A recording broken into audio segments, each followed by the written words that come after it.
louvou a Deus pelo arrependimento dele.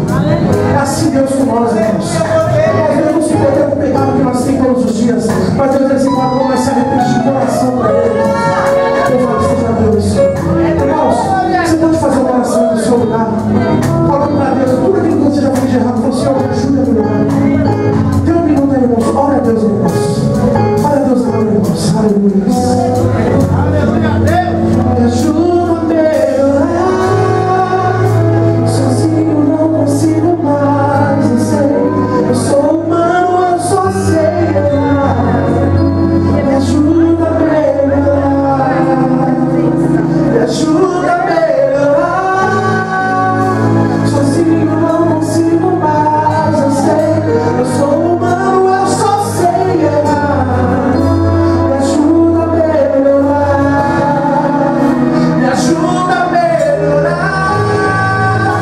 Sozinho não consigo mais. Eu sei, eu sou humano, eu só sei errar. Me ajuda a melhorar. Me ajuda, Pai. Me ajuda a melhorar, Deus. Eu sei que as falhas ouviram o Senhor, Pai. Mas cada dia mais, Pai, eu quero estar na sua presença. Em espírito e verdade, Deus. Deus, me ajuda a melhorar cada dia. Deus, poderoso, Senhor. Eu não quero estar na igreja, eu quero ir só por estar. Mas eu quero estar na sua casa, para mostrar para todos que estão fora. Que vale a pena, Pai, servir ao Senhor. Vale a pena estar na sua casa. Vale a pena ser usado pelo Senhor. Vale a pena, Senhor, cada minuto que eu passo aqui.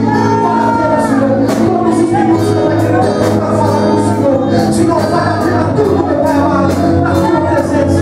Pai, eu sei que eu fui falho, Deus. Você vai sofrer o pecado, Pai. Você está fora da tua vida, eu não sei, mas eu me machuquei, eu me